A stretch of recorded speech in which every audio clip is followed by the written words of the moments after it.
9/11-এর পরে দেখবেন এটা আরো অনেক বেশি বেড়ে গেছে। ইসলামের বিরুদ্ধে বই, মিথ্যা খবর প্রচার করা, ভুল ধারণাগুলো প্রচার করা বেড়ে গেছে। কিন্তু আল্লাহ তাআলা পবিত্র কোরআনে সূরা ইমরানের 54 নম্বর আয়াতে উল্লেখ করেছেন যে মাকারু ওয়া মাকার আল্লাহ ওয়াল্লাহু খায়রুল মাকিরিন, যে তারা চক্রান্ত করেছিল, আল্লাহ কৌশল করেছিলেন, নিশ্চয়ই আল্লাহ কৌশলীদের শ্রেষ্ঠ। 9/11-এর পরে ইসলামের বিরুদ্ধে তাদের মিথ্যা প্রচারগুলো বেড়েছে। তবে দেখবেন 9/11-এর পরে ইসলামের অনুসারীর সংখ্যাও বেড়েছে। মাত্র 10 মাস সময়ের মধ্যে এটা হয়েছে। শুধুমাত্র আমেরিকাতেই 9/11-এর পরে 34,000-এরও বেশি আমেরিকান ইসলাম গ্রহণ করেছে। শুধুমাত্র ইউরোপেই 22,000-এরও বেশি ইউরোপিয়ান ইসলাম গ্রহণ করেছে 9/11-এর পরে। আর আমি মাঝে মধ্যেই পৃথিবীর বিভিন্ন দেশে যাই, যেমন আমেরিকায়। আমি দেখেছি যে 9/11-এর পরে যেখানে আমি লেকচার দিই সেখানে অনেক আমেরিকান লেকচার শুনতে আসে, অনেক ইউরোপিয়ান আমার লেকচার শুনতে আসে। এটা তো ভালো, তারা জানার জন্য আসে এই ইসলাম ধর্মটা আসলে কি। কেউ আক্রমণ করতে আসে, কেউ জানার জন্য আসে। আমরা সবাইকে স্বাগত জানাই, আমাদের এখানে সবাইকে স্বাগতম। তাদেরও পছন্দ করি, যারা যুক্তি দিয়ে আক্রমণ করে তাদের পছন্দ করি। আমি জানি যে হযরত ওমর রাদিয়াল্লাহু আনহু তিনি প্রথমে ইসলামের ঘোর শত্রু ছিলেন। নবীজি তার হেদায়েতের জন্য আল্লাহর কাছে দোয়া করলেন, তখন সে হলো ইসলামের এক বিশ্বস্ত সমর্থক। সেজন্য তরুণ মুসলিমরা যখন এভাবে বলে যে বুশের মৃত্যু হোক, আমি বলি এটা বলবেন না, বলেন আল্লাহ যেন জর্জ বুশকে হেদায়েত করেন। আপনারা দেখবেন যে তারা ইসলামকে যত বেশি আক্রমণ করছে, ইসলাম ততই ছড়িয়ে পড়ছে। দেখেন 9/11-এর পরে এমনকি আমার লেকচারও বেশি মানুষ আসছে। বোম্বে তো আপনারা এমন দেখবেন অমুসলিমরা এখানে আসছে। আগে এইভাবে সুযোগ দিতাম, যে চাই সে প্রশ্ন করতে পারবে, কিন্তু গত কয়েক বছরে আমার লেকচারে অমুসলিমদের সুযোগ আগে। মুসলিমরা অভিযোগ করে যে তারা চান্স পান না। আর আজকে ইনশাআল্লাহ প্রথম প্রশ্ন করবেন কোন অমুসলিম, ইনশাআল্লাহ। আল্লাহ প্রতিশ্রুতি দিয়েছেন পবিত্র কোরআনে 3 জায়গায় এটা বলা হয়েছে। সূরা তাওবার 33 নম্বর আয়াতে উল্লেখ করা হয়েছে, সূরা ফাতির 28 নম্বর আয়াতে উল্লেখ করা হয়েছে, এছাড়াও সূরা সাফের 9 নম্বর আয়াতে উল্লেখ করা হয়েছে হুয়াল্লাযী আরসালা রাসূলাহু বিল হুদা ওয়া দিনিল হক লিইয়ুযহিরু আলা দ্বীনি কুল্লি। আল্লাহ পাঠিয়েছেন তার রাসূলকে হিদায়াত এবং সত্যের দিন সহ, যাতে করে ইসলাম থাকে অন্য সব জীবন দর্শনের উপরে, অন্য সব রকম মতবাদের উপরে। তবে যদিও মুশরিকরা এটা অপছন্দ করে, ওয়া কাফা বিল্লাহি শাহিদা, আর সাক্ষী হিসাবে আল্লাহ যথেষ্ট। এই দিন, বিশ্ব শান্তির এই ধর্ম, আল্লাহ তাআলার কাছে আত্মসমর্পণ করা, এটাই হচ্ছে মানুষ জাতির যাবতীয় সমস্যাগুলোর একমাত্র সমাধান। আমার লেকচার শেষ করার আগে পবিত্র কোরআন থেকে একটা উদ্ধৃতি দেব। সূরা আল ইমরানের 19 নম্বর আয়াতে উল্লেখ করা হয়েছে যে ইন্নাদ-দীনা ইনদাল্লাহিল ইসলাম। আল্লাহ তাআলা তার সর্বশেষ আসমানি কিতাবে বলেছেন যে ইন্নাদ-দীনা ইনদাল্লাহিল ইসলাম, একমাত্র সেই জীবন দর্শন, একমাত্র সেই ধর্ম যেটা আল্লাহ সুবহানাহু ওয়া তাআলার কাছে গ্রহণযোগ্য, সেটা হলো আল্লাহর কাছে আত্মসমর্পণ করে শান্তি অর্জন করা। ওয়া আখিরু দাওয়ানা আলহামদুলিল্লাহি রাব্বিল আলামিন। এখন শুরু হচ্ছে উন্মুক্ত প্রশ্নোত্তর পর্ব। অনুষ্ঠানের প্রথম প্রশ্ন করা হবে মহিলাদের মধ্য থেকে। মহিলারাই প্রথম প্রশ্ন করার সুযোগ পাবেন। প্রশ্ন করার সময় আপনারা দয়া করে আপনাদের নাম ও পেশা বলবেন, যাতে করে ডক্টর জাকির ভালোভাবে আপনাদের প্রশ্নের উত্তর দিতে পারেন। হ্যাঁ বোন। আমি মিসেস ভাবনা আনসারি। আমি আগে কিছু কথা বলবো, এগুলো প্রথমে একটু মনোযোগ দিয়ে শুনবেন। আমার জন্ম হয়েছে একটি জৈন পরিবারে, বড় হয়েছি হিন্দু পরিবেশে, পড়াশোনা করেছি খ্রিস্টান প্রতিষ্ঠানে, আর বিয়ে করেছি একজন মুসলিমকে। আমি ইন্ডিয়ার বিবাহ আইন অনুযায়ী বিয়ে করেছিলাম, আর আমি ইসলাম ধর্ম গ্রহণ করার জন্য প্রস্তুত আছি। গভীর আগ্রহে অপেক্ষা করছি ইসলামকে যেন আমার হৃদয়ে ধারণ করতে পারি। আজ এখানে আপনার লেকচারে শুনলাম আপনি যা কিছু বললেন ইসলাম ধর্ম সম্পর্কে, যা বললেন সেজন্য আপনাকে অনেক ধন্যবাদ। আমি অনেক কিছু জেনেছি। অনেকটা পুনর্জন্ম বা রিবর্ন। তবে আপনি সেসব কথা বললেন, আর ইসলামও যেগুলো বলছে, মাফ করবেন, আমি দেখি যে মুসলিমদের বেশিরভাগই এগুলো মেনে চলে না। তারা আমাকে আকৃষ্ট করছে না। আপনি কি কোনো সমাধান দিতে পারবেন? কারণ আপনি যখন ইসলামের মৌলবাদ নিয়ে বললেন সেটা পজিটিভ, যখন অসহিষ্ণুতা নিয়ে বললেন সেটাও পজিটিভ, কিন্তু বাস্তবে এমনটা দেখি না। এ ব্যাপারে কি কিছু বলবেন? বোন খুব সুন্দর প্রশ্ন করেছেন। আর প্রথমে আমি আপনাকে অভিনন্দন জানাই, আপনাকে স্বাগত জানাই। আপনি বললেন রিবর্ন। ইসলাম ধর্মের সঠিক শব্দটা হলো রিবার্থ। আমাদের নবীজি মুহাম্মদ সাল্লাল্লাহু আলাইহি সাল্লাম বলেছেন, প্রত্যেক শিশু দিনুল ফিতর নিয়ে জন্মায়। সে জন্মায় মুসলিম হয়ে। মুসলিম মানে যে নিজের ইচ্ছাকে আল্লাহর কাছে সমর্পণ করে। প্রত্যেক শিশুই যখন সে জন্মগ্রহণ করে সে আল্লাহর কাছে নিজেকে সমর্পণ করে। এরপরে নবীজি বলেছেন তাকে প্রভাবিত করে বাবা মা, গুরুজনেরা, তার শিক্ষকেরা। তারপর সে হয়ে যায় অগ্নি উপাসক, ভুল পথে চলে যায়। তাই কেউ একজন যদি ফিরে আসে তার পুরনো ধর্ম বিশ্বাসে, দ্বীনুল ফিতরে, এখন সঠিক শব্দটা কনভার্ট না বা বিবর্ণ না, এটা হবে রিবার্থ। তাই আপনাকে এই শান্তির ধর্মে ফিরে আসার জন্য অভিনন্দন, যাতে আল্লাহর কাছে নিজেকে সমর্পণ করতে পারেন। এবারে প্রশ্নটা নিয়ে বলি। আমার লেকচার শুনেছেন, তার কিছু পয়েন্টে আপনি একমত, আপনি ইসলাম সম্পর্কে পড়েছেন। তবে এখানে আপনার আপত্তিটা হলো যে মুসলিম বা আপনার মতে বেশিরভাগ মুসলিম তারা ইসলামের শিক্ষা মেনে চলছে না। এখানে সমাধানটা কি? বোন, আমি আপনার সাথে একমত। এ ব্যাপারে আমি একমত যে অনেকেই এগুলো মানে না। তবে পরিসংখ্যান বলছে যে ধর্মের অনুসারীর সংখ্যা সবচেয়ে বেশি জনসংখ্যার দিক থেকে, আপনারা মাথা গোনেন, ধর্মের অনুসারীদের সংখ্যার দিক থেকে প্রথম অবস্থানে আছে খ্রিস্টান ধর্ম, প্রায় 200 কোটি মানুষ। ইসলাম 130 কোটি থেকে 40 কোটির মতো। তবে যদি দেখেন কতজন তাদের ধর্মটা পালন করে, বেশিরভাগ হচ্ছে ইসলাম 1 নম্বর, সবচেয়ে বেশি। তবে আমি আপনাদের সাথে একমত যে জনসংখ্যার দিক থেকে, কারণ প্রায় 130 কোটি মুসলিম, এখানে যদি পার্সেন্টেজ করেন সেটাও হবে কয়েক লক্ষ। এই মুসলিমরা তাদের ধর্ম পালন করে না। সেজন্য বোন, ইসলামকে বুঝতে চাইলে মুসলিমদের দেখবেন না, প্লিজ। আমি সবসময় বলি, কোন ধর্মকে বুঝতে চাইলে তার অনুসারীদের দেখলে হবে না, দেখতে হবে ধর্মগ্রন্থগুলো। প্লিজ আমাকে দেখবেন না, আপনার আশেপাশের মুসলিমদের দেখবেন না। আপনাদের একটা গাড়ি আর ড্রাইভারের উদাহরণ দিয়েছিলাম আমি। একটা গাড়ি কত ভালো সেটা জানার জন্য এমন একজন লোককে গাড়িতে বসালেন যে গাড়ি চালাতে জানে না। তারপর সে গাড়িটা নিয়ে অ্যাক্সিডেন্ট করলো। দোষ দেবেন কাকে? গাড়িকে না ড্রাইভারকে? ড্রাইভারকে দোষ দেবেন। তাই প্লিজ মুসলিমদের কাজ দেখে ইসলামকে বিচার করবেন না। সেজন্য এই লেকচারটা হচ্ছে সবার জন্য, মুসলিম অমুসলিম সবার জন্য। যেসব মুসলিম দিশেহারা, আমরা তাদের সত্যের মুখোমুখি দাঁড় করাচ্ছি। কারণ হয়তো তারা নামেই মুসলিম, আমরা চাই তারা ধর্মের নিয়ম পালন করুক। একই সাথে ইসলাম ধর্মের বাণী আমরা অমুসলিমদের কাছে প্রচার করছি, যাতে তারা এই ধর্মটাকে বুঝতে পারে।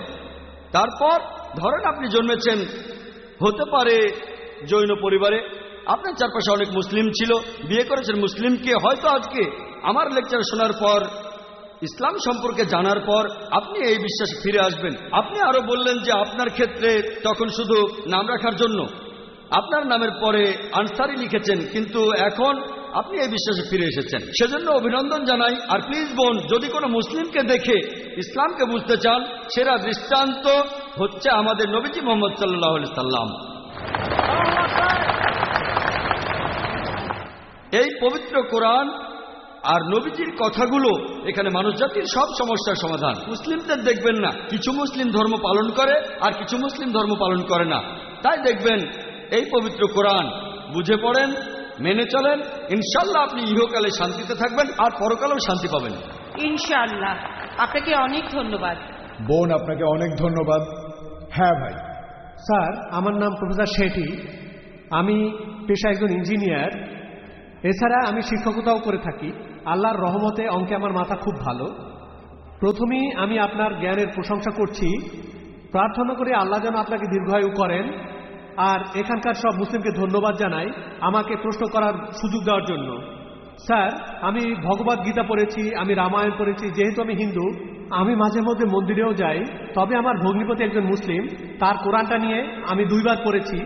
এখানে দেখলাম যে আপনারা কোরআনের কথাগুলো মেনে চলছেন। আমি নামাজের দোয়াগুলো অনুবাদ করেছি। দয়াময় পরম দয়ালু আল্লাহর নামে শুরু করছি, যিনি এই বিশ্বের সৃষ্টিকর্তা ও রক্ষাকর্তা, কর্মফল দিবসের মালিক। আমি এভাবেই 10 বার, 15 বার, 20 বার পড়ি। তখন আমি সময়ের কথা না ভেবে ঈশ্বরের প্রার্থনা করি, আর এটা আমার খুব ভাল লাগে। আমার আয়ের উৎসটা নিয়ে আমার একটা প্রশ্ন আছে। যেহেতু আমি অঙ্কে ভালো, তাই স্টক মার্কেটে নিয়েও অ্যানালাইসিস করি। এখনো মার্কেটও খুব ভালো বুঝি, ফিউচার অ্যান্ড অপশন। আমি জানি না মানুষ স্টক মার্কেট কতটা বোঝে। যেহেতু আমি অনেক হিসাব করে ইনভেস্ট করি, তাই সবসময় আমার কিছু লাভ থাকে। মাসে শেষ বেশ ভালো করি। এটা একটা অঙ্কের খেলা, যেটা সব মানুষ বোঝে না। এভাবে আয় করার অনুমতি কি আছে? গত 3 বছর এটা নিয়ে ভাবছি। আমি চাইলে স্টক মার্কেটে অনেক টাকা আয় করতে পারি, তবে আমি হারাম আয় চাই না। এটা নিষিদ্ধ হলে আমি আর কখনো এটা করব না। তাহলে আমি শুধুমাত্র শিক্ষকতাই করে যাব। আলহামদুলিল্লাহ।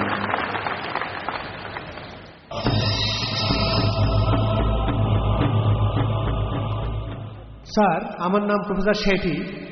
আমি পেশা একজন ইঞ্জিনিয়ার। এছাড়া আমি শিক্ষকতাও করে থাকি। আল্লাহর রহমতে অঙ্কে আমার মাথা খুব ভালো। প্রথমেই আমি আপনার জ্ঞানের প্রশংসা করছি, প্রার্থনা করি আল্লাহ যেন আপনাকে দীর্ঘায়ু করেন। আর এখানকার সব মুসলিমকে ধন্যবাদ জানাই আমাকে প্রশ্ন করার সুযোগ দেওয়ার জন্য।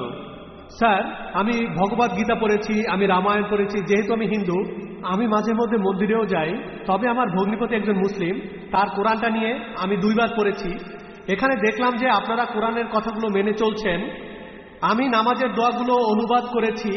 দয়াময় পরম দয়ালু আল্লাহর নামে শুরু করছি, যিনি এই বিশ্বের সৃষ্টিকর্তা ও রক্ষাকর্তা, কর্মফল দিবসের মালিক। আমি এভাবেই 10 বার, 15 বার, 20 বার পড়ি। তখন আমি সময়ের কথা না ভেবে ঈশ্বরের প্রার্থনা করি, আর এটা আমার খুব ভাল লাগে। আমার আয়ের উৎসটা নিয়ে আমার একটা প্রশ্ন আছে। যেহেতু আমি অঙ্কে ভালো, তাই স্টক মার্কেটে নিয়েও অ্যানালাইসিস করি। এখনো মার্কেটও খুব ভালো বুঝি, ফিউচার অ্যান্ড অপশন। আমি জানি না মানুষ স্টক মার্কেট কতটা বোঝে।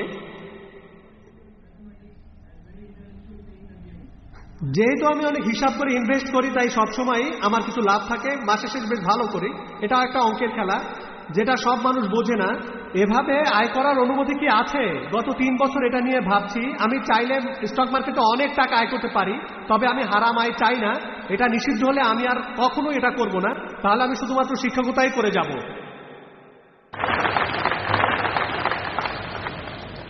ভাই খুব সুন্দর প্রশ্ন করেছেন। এটাও ভালো লেগেছে যে উনি ভগবদ গীতা, রামায়ণ এসব পড়ার পর 2 বার পবিত্র কোরআন পড়েছেন। এর কথাগুলো মানেন। ওনার ভগ্নিপতি একজন মুসলিম, আর উনি হচ্ছেন অঙ্কে খুব ভালো। আমিও এক সময় অঙ্কে খুব ভালো ছিলাম। স্কুলে থাকার সময় ক্লাস 1 থেকে ক্লাস 9-10 পর্যন্ত ভালো নম্বর পেয়েছি। কথা বলি স্যার, আপনার মতো কাউকে আমি দেখিনি। আর আল্লাহ যদি চান, আমিও আপনার মতো একদিন হব। ঈশ্বর যদি চান, যদি আল্লাহ চান, তাহলে আমি একদিন আপনার মতোই হব, ইনশাআল্লাহ। ইনশাআল্লাহ। প্রথমে প্রশ্নের উত্তর দেই, ইনশাআল্লাহ, তারপরে এই সম্পর্কে কথা বলবো। আমাকে প্রশ্ন করলেন যে আপনি স্টক মার্কেটে ব্যবসা করেন, সেখানে বিভিন্ন হিসাব নিকাশ করা হয়, আর আপনি এই গাণিতিক বিশ্লেষণে এতটাই ভালো যে প্রতি মাসেই আপনার কিছু লাভ থাকে। আপনার প্রশ্নটা কি হালাল না হারাম? স্টক মার্কেটের কথা যদি বলতে হয়, স্টক মার্কেট এটা হারাম না, হারাম না। আপনি যে স্টক নিয়ে ব্যবসা করছেন সেটা ইসলাম ধর্মের নিয়ম অনুযায়ী হতে হবে। ইসলাম ধর্মে যেটা হারাম সেটা হচ্ছে রিবা, অর্থাৎ সুদ। পবিত্র কোরআনে সব মিলিয়ে 8 জায়গায় বলা হয়েছে। আল্লাহ তাআলা বলছেন রিবা হচ্ছে হারাম। সূরা ইমরানের 130 নম্বর আয়াতে উল্লেখ করা হয়েছে, সূরা নিসার 161 নম্বর আয়াতে আছে, সূরা বাকারার 275 নম্বর আয়াতে 3 বার বলা হয়েছে, সূরা বাকারার 276 নম্বর আয়াতে, এছাড়াও সূরা বাকারার 278 নম্বর আয়াতে আছে, বলা হয়েছে তোমরা আল্লাহকে ভয় করো আর সুদের বকেয়াটা ছেড়ে দাও। তোমরা যদি সুদের বকেয়াটা ছেড়ে না দাও, সূরা বাকারার 279 নম্বর আয়াতে আল্লাহ বলছে আল্লাহ ও তার রাসূলের সাথে যুদ্ধের প্রস্তুতি নাও, আল্লাহ ও তার রাসূল।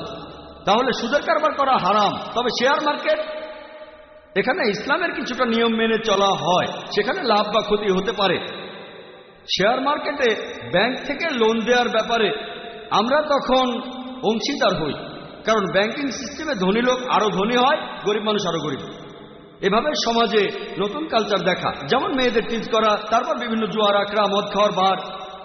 ইসলামের নিয়মটা আলাদা, ইসলাম ধর্ম একটু আলাদা। তাহলে ইসলাম আমাদের লাভ করতে উৎসাহিত করে। স্টক মার্কেটে আপনি কি করেন? শেয়ার কেনেন। এভাবে আপনি সেই কোম্পানির সদস্য হয়ে গেলেন, হোক 1%, 10%, 0.1%, 0.01%। তাহলে ব্যবসায় লাভ বা ক্ষতি ইসলামে এটার অনুমতি আছে। তাই আপনি যদি শেয়ারের ব্যবসা করেন আর সেই ব্যবসা যদি ইসলামিক শরিয়ার নিয়মগুলো মেনে করেন, যদি আপনি এমন কোন কোম্পানির শেয়ার না কেনেন যারা অ্যালকোহল বিক্রি করে, যারা সুদের কারবার করে, ফাইন্যান্সিয়াল কোম্পানি হতে পারে, ব্যাংক অথবা কোনো ফাইন্যান্সিয়াল লিজিং কোম্পানি, যেসব কোম্পানি অশ্লীল ছবি বানায় বা পর্নোগ্রাফি, সমাজের জন্য এসব ক্ষতিকর জিনিস। কোনো কোম্পানি যদি এসবে ইনভেস্ট করে, আপনি তেমন কোনো জায়গায় যাবেন না। অ্যালকোহলিজম বা ড্রাগস বা ফার্মাসিউটিক্যালস কোম্পানিগুলো ঠিক আছে। ড্রাগস মানে কোকেন, ব্রাউন সুগার, অথবা নেকেড সিনেমা বানায় তেমন ফিল্ম কোম্পানি। আপনি যদি এমন কোনো কোম্পানি শেয়ার কেনেন, এটা হারাম। দ্বিতীয়ত, আপনি যদি অনুমান করে থাকেন যে এটা জুয়া খেলা, আপনি তো স্টক মার্কেটে আছেন, লোকে শেয়ার কেনে, 2 সপ্তাহ পরে সেগুলো আবার বেচে দেয়, হয়তো আগে থেকে জানে অথবা অন্য কোনো কারণে। আর ইসলামে জুয়া খেলা হচ্ছে হারাম। তাহলে আপনি যদি স্টক মার্কেটে ইনভেস্ট করতে চান, কোনো সমস্যা নেই, সেখানে ব্যবসা করেন। এভাবে স্টক মার্কেটে আপনি ব্যবসা করতে পারেন। আর স্যার, আপনি আমার প্রশ্ন থেকে দূরে সরে গেছেন। ফিউচার আর অপশন নিয়ে বলছিলাম। এটা আমি বলছি আপনি 10 টাকা দিয়ে 100 টাকা শেয়ার কিনলেন, তারপর সেটা বছরের পর বছর রেখে দিলেন। বলছি, আমি সামগ্রিকভাবেই বলছি, একটা পয়েন্ট না। ধন্যবাদ, আপনাকে ডিস্টার্ব করার জন্য দুঃখিত। এবারে ফিউচার অপশন নিয়ে বলছি, যে আপনি কিছু শেয়ার কিনে ভবিষ্যতের জন্য রেখে দিলেন, এরপরে সেই শেয়ার থেকে কিছুটা রেখে বেচে দিলেন। আমি জানি আপনি বেচতে পারেন, কিছু অংশ রাখতেও পারেন, তারপর আবার কিছু শেয়ার কিনতে পারেন, সেটাও বেচতে পারেন। আমি এটা জানি। আমি হয়তো আপনার মতো এক্সপার্ট না, তবে এ নিয়ে বলতে পারব। ভবিষ্যতের কথা যদি বলেন, এটার অনুমতি নেই, এটা হারাম। মার্জিন ট্রেডিং, যেটা দেখবেন রিয়েল এস্টেট ব্যবসায়, আপনি 10%-এ কিনলেন, সেটার দাম বেড়ে গেল, কারণ কোনো ফ্ল্যাট কিনতে গেলে টাকা দেবেন কিস্তিতে, কিস্তির মেয়াদ 2 বছর, এখন 10% দিলেন, পরে 20%, তারপর দাম বাড়লো, আপনি বেচে দিলেন, ঠিক আছে। শেয়ারের ক্ষেত্রে এমনটা হয় না, স্টকের ক্ষেত্রে এমনটা হয় না। এক্ষেত্রে জিনিসটা আপনার হাতে নেই, আপনি আংশিক টাকা দিয়েছেন, তারপর অন্য কেউ আপনার পেছনে আসলো, এটা যদি পড়ে যায়, তাই হেজ ফান্ড থাকে। হেজিং জানেন? হেজ ফান্ড থাকে। ইসলামে এইসব জিনিসের অনুমতি নেই। তবে পিওর স্টক, যদি সেটাই আপনার ব্যবসা হয়ে থাকে, সেটা ইসলামিক হলে অনুমতি আছে। আর এই কারণেই শীঘ্রই ইনশাল্লাহ আর মাত্র কয়েক মাসের মধ্যে ইনশাল্লাহ আমরা ইন্ডিয়ায় একটা ইসলামিক ইনভেস্টমেন্ট ফান্ড চালু করব ইনশাল্লাহ। সেখানে আমরা সবাইকে সুযোগ দিতে চাই, কারণ অনেক মুসলিমই জানে যে রিবা হারাম বা সুদ হারাম, কিন্তু তাদের সামনে কোনো উপায় নেই। অনেকেই শেয়ারের ব্যবসা করে, কিন্তু জানে না এটা হালাল না হারাম। তারপর তারা ব্যাংকের শেয়ার কেনে, অন্যান্য হারাম শেয়ার কেনে, যেমন মিডিয়া, ফিল্ম ইন্ডাস্ট্রি ইত্যাদি। প্রধানত এদেরকে পথ দেখানোর জন্য ইনশাল্লাহ তাদের হালাল আয় করার সুযোগ দিতে চাই। আর সে সময় ইনশাল্লাহ আপনার জ্ঞান কাজে লাগলে আমরা আপনার পরামর্শ নেব ইনশাল্লাহ। তাহলে আমরা আমাদের জ্ঞানকে ভালো কাজে লাগাবো। এরপর আপনি আরো বলেছেন, শেয়ারের ব্যবসা করে আপনি অনেক টাকা জমিয়েছেন, এটার অনুমতি না থাকলে আপনি বাদ দেবেন। এভাবে যে টাকা জমিয়েছেন, এটা যদি অনুমোদিত না হয়, আপনি বাদ দেবেন। এখানে আসল কথা হলো আমরা শান্তি চাই ইহকালে আর আখিরাতে। পরকালের যে শান্তি, সেটা দীর্ঘস্থায়ী শান্তি। তাহলে যদি হালাল উপার্জন করেন, ইনশাল্লাহ আপনি ইহকালেও ভালো থাকতে পারবেন, পরকালেও থাকবেন। আমি আল্লাহর কাছে দোয়া করছি যেন শান্তি ও সাফল্য পান এই পৃথিবীতে, এছাড়া পরকালেও শান্তি পান। আশা করি উত্তরটা পেয়েছেন। ধন্যবাদ, আমাকে সময় দেওয়ার জন্য অনেক ধন্যবাদ। আমি আপনার সব কথাগুলো মেনে চলব। হ্যাঁ ভাই। আমার নাম অভিষেক। আমি 14 বছর বয়সে বাসায় ঝগড়াঝাটি করে পালিয়ে গিয়েছিলাম। সৌদি আরবের এক লোক আমাকে তখন কেরালায় নিয়ে যায়। তার কাছে ইসলাম সম্পর্কে জেনেছি। 2 বছর আগে আমি ইসলাম ধর্ম গ্রহণ করেছি। আমি এখন সব দর্শক শ্রোতার সামনে সাক্ষ্য দিচ্ছি, আশহাদু আল্লা ইলাহা ইল্লাল্লাহ আশহাদু আন্না মুহাম্মাদান আবদুহু ওয়া রাসূলুহু।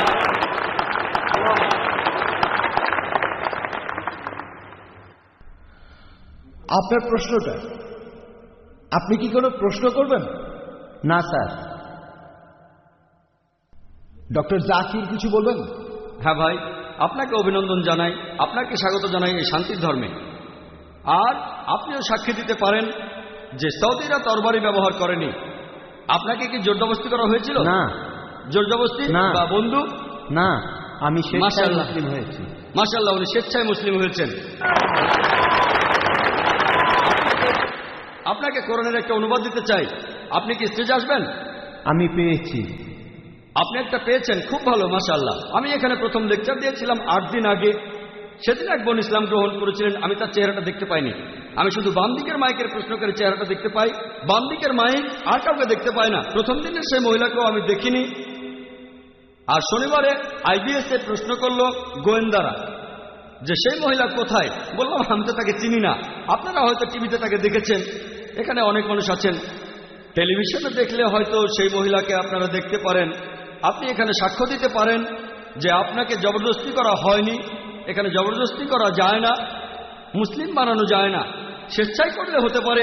আমাদের এই দেশ, আমাদের এই ইন্ডিয়া, পৃথিবীতে এমন দেশ খুব কমই আছে যে দেশের সংবিধানে লেখা আছে যে ইন্ডিয়ার প্রত্যেক নাগরিকেরই তার ধর্ম প্রচার ও পালন করার ন্যায্য অধিকার আছে।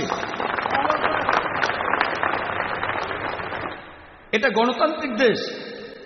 এজন্য আমি গর্বিত, কারণ এই দেশে মানুষ তার নিজের ধর্ম পালন ও প্রচারের অধিকার রাখে। জবরদস্তি করে কোনো ধর্ম গ্রহণে বাধ্য করা এটা নিষিদ্ধ। ইন্ডিয়ার সরকারের আইন অনুযায়ী এটা নিষিদ্ধ, আর ইসলাম অনুযায়ী এটা নিষিদ্ধ। জবরদস্তি করে কাউকে ইসলাম গ্রহণ করানো যাবে না। আপনি তাকে বোঝান, সে যদি বোঝে তাহলে খুব ভালো, আর রাজি না হলেও কোনো সমস্যা নেই। তবে কিয়ামতের দিন আমি আল্লাহর কাছে এই কথা বলতে পারবো যে আমি আপনাদের মাঝে ধর্ম প্রচার করেছি। ইসলাম গ্রহণ করার জন্য আপনাকে ধন্যবাদ, অনেক ধন্যবাদ।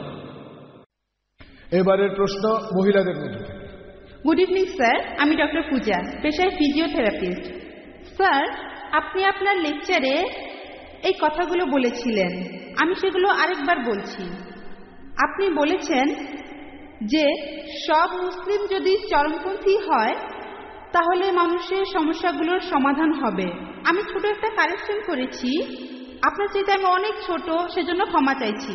তবে আমার কাছে মনে হয় যে আপনি যদি এভাবে বলতেন তাহলে কথাটা আরো গ্রহণযোগ্য হতো। যদি সব মানুষ চরমপন্থী হয় তাহলে মানুষের সমস্যাগুলোর সমাধান হবে। হতে পারে সেই মানুষ মুসলিম বা হিন্দু বা খ্রিস্টান বা অন্য ধর্মের। ডক্টর পূজা খুব সুন্দর প্রশ্ন করেছেন। আমি ভুল বলে থাকলে সেটা স্বীকার করতে কোনো আপত্তি নেই। এই প্রশ্নোত্তর পর্বটা সেজন্যই, যদি বলি 2 + 2 = 5, আপনি শুধরে দিতে পারেন যে 5 না 4। আমি একজন মানুষ, আমি কম্পিউটার না, আর আমারও ভুল হতে পারে। সেজন্য প্রশ্নোত্তর পর্বের ব্যবস্থা করা হয়েছে। কিন্তু আপনার মন্তব্যটা সম্পর্কে বলি, আমি বলেছি সবাই যদি চরমপন্থী মুসলিম হয় সব সমস্যার সমাধান হবে। আপনি সেটা শুধরে দিয়ে বললেন যে আমি যদি এখানে বলতাম যে সব মানুষ যদি চরমপন্থী হয় সব সমস্যার সমাধান হবে, চরমপন্থী হবে কোন ক্ষেত্রে? যেভাবে আপনি বলেছেন, যেভাবে আপনি যেমনটা বলেছেন, চরম পরোপকারী, চরম দয়ালু। আমার লেকচারটা শুনে থাকেন, আমি বলেছি যে চরমপন্থী মুসলিম সেই হতে পারে যে চরম দয়ালু, চরম ক্ষমাশীল, চরম পরোপকারী, চরমভাবে সৎ, চরম ন্যায়বান। একজন ডাকাতও তো চরমপন্থী হতে পারে, যে ডাকাতি করে। ধর্ষকও চরমপন্থী হতে পারে। যদি বলি সবাই চরমপন্থী হলে সমাধান, তাহলে সেই ধর্ষক খুশি হবে। সেটা একজন চরমপন্থী ধর্ষক, তাই না? অথবা একজন চরমপন্থী সন্ত্রাসী, এটা অন্য অর্থে। অপরাধীদের সন্ত্রস্ত করার কথা এখানে বলছি না, নিরীহ মানুষকে সন্ত্রস্ত করার কথা বলছি। কারণ সাধারণত সন্ত্রাসী বলতে বোঝানো হয় যারা নিরীহ মানুষকে সন্ত্রস্ত করে। এদিক থেকে কোনো মুসলিমেরই সন্ত্রাসী হওয়া উচিত না। বোন, আমি যদি পুরো ব্যাপারটা অনুবাদ করি তাহলে আপনি ভালোভাবে বুঝতে পারবেন। আমি যেটা বলেছিলাম, প্রত্যেক মানুষ যদি চরমপন্থী মুসলিম হয়, অর্থাৎ যদি প্রত্যেক মানুষ একেবারে চরমভাবে শান্তিকামী হয়, আল্লাহর কাছে আত্মসমর্পণ করে, তাহলে মানুষের সব সমস্যার সমাধান হবে। যেহেতু আরবি শব্দটা ব্যবহার করেছি, এটা আবার অনেকে হজম করতে পারে না। আপনার কথা বলছি না বোন, আমি মিডিয়ার কথা বলছি। ইসলাম অথবা মুসলিম এই কথাগুলো তারা হজম করতে পারে না, তাই আমি কথাগুলো অন্যভাবে বলছি যাতে করে অমুসলিমরাও এটা বুঝতে পারে। যদি প্রত্যেক মানুষ একেবারে চরমভাবে শান্তিকামী হয়, আল্লাহর কাছে নিজের ইচ্ছাকে সমর্পণ করে, মানুষের সব সমস্যার সমাধান হবে। হোক সেই মানুষ মুসলিম, হিন্দু বা খ্রিস্টান। এরপরে যদি বলেন হোক সে হিন্দু, মুসলিম, খ্রিস্টান, ধর্ষক, ডাকাত, তাহলে কোনো কাজ হবে না বোন। কারণ মুসলিম মানে যে আল্লাহর কাছে আত্মসমর্পণ করে, তাকে মুসলিম হতেই হবে। হিন্দু কেউ আল্লাহর কাছে আত্মসমর্পণ করলে খুব ভালো। হিন্দু হবে না? না না না, বোন আমাকে বলতে দেন, পরের প্রশ্ন পরে করেন, তখন উত্তর দেব। ঠিক আছে। আপনি ঠিকই বলেছেন। হিন্দু শব্দটার মানে কি জানেন আপনি? হিন্দু হলো একটা ভৌগোলিক অবস্থান। হিন্দু মানে সেই মানুষগুলো যারা থাকে ইন্ডিয়ায়। এভাবে বললে আমিও একজন হিন্দু বোন, আমিও একজন হিন্দু মুসলিম ভৌগোলিক অবস্থানের দিক থেকে। তবে এই হিন্দু শব্দটা প্রথম ব্যবহার করেছে আরবরা যখন তারা ইন্ডিয়া এসেছিল। যখন সৌদি আরবে গিয়েছিলাম তারা বলে হিন্দিয়া, হিন্দিয়া, হিন্দু। এটা জানেন, হিন্দু বলতে ভৌগোলিক অবস্থানকে বোঝানো হয়, কিন্তু এখন শব্দটাকে ভুল অর্থে প্রয়োগ করা হয় একটা ধর্মকে বোঝানোর জন্য। স্বামী বিবেকানন্দের কথা অনুযায়ী তিনি বলেছেন এই ধর্মের অনুসারীদের বলা উচিত বেদান্তবাদী, কারণ তারা বেদের কথা মেনে চলে। হিন্দু শব্দটা একটা মিসনোমার। বিশেষজ্ঞদের জিজ্ঞেস করেন, আপনি বললেন একজন হিন্দু কি মুসলিম হতে পারে? ভৌগোলিক অবস্থান বললে আমি একজন হিন্দু, আমি ইন্ডিয়াতে বাস করি, আল্লাহর কাছে আত্মসমর্পণ করেছি, আমি একজন শান্তিকামী মানুষ। তবে প্রত্যেক মানুষ, এক মিনিট বোন, এক মিনিট, আমেরিকানরাও ভালো মানুষ হতে পারে, ইংরেজরাও ভালো মানুষ হতে পারে। যদি বলি পৃথিবীর সব মানুষ ইন্ডিয়ায় থাকবে, সেটা এখানে সম্ভব হচ্ছে না, তাহলে সবাই হিন্দু হতে পারছে না। বোন আগে উত্তরটা শেষ করতে দেন। আপনি প্রশ্ন করেছেন, আমি সেটার উত্তর দিচ্ছি। আপনি প্রশ্ন করেছেন, আমি উত্তর দিচ্ছি। আপনি আরেকটা চান্স পাবেন, সমস্যা নেই বোন, অবশ্যই। তবে আগে শেষ করতে দেন। আপনি যে শব্দটা বলেছেন সেটার অর্থ আপনার জানা উচিত। যদি পৃথিবীর সবাই ইন্ডিয়ায় থাকে, ইন্ডিয়ার সরকার সমস্যায় পড়ে যাবে। তারা বলে হাম দো হামারে দো, এককে বাদ আবি নেই, দোকে বাদ কাবি নেই। ফ্যামিলি প্ল্যানিং এর কথা বলে। আমরা দুইজন সন্তান, দুইজন, হাম দো হামারে দো, এককে বাদ আবি নেই, দোকে বাদ কাবি নেই। এক সন্তানের পরে একটু বিরতি, দ্বিতীয় সন্তানের পরে আর কোনো সন্তান নেবেন না। ফ্যামিলি প্ল্যানিং এই সম্পর্কে বলেছি কোরআন এন্ড মডার্ন সায়েন্সে। তাই বোন, আপনি যে শব্দটা বলেছেন সেটার অর্থ না জানলে আপনি ভুল বুঝতে পারেন। আপনি যদি একজন হিন্দু হন, ঈশ্বরের কাছে আত্মসমর্পণ করেন, এরপর যদি বেদ মেনে চলেন, আমার লেকচার যদি দেখে থাকেন ইসলাম ধর্ম আর হিন্দুইজমের মধ্যে সাদৃশ্য নিয়ে, বেদ বলছে তোমরা এক ঈশ্বরকে বিশ্বাস করবে।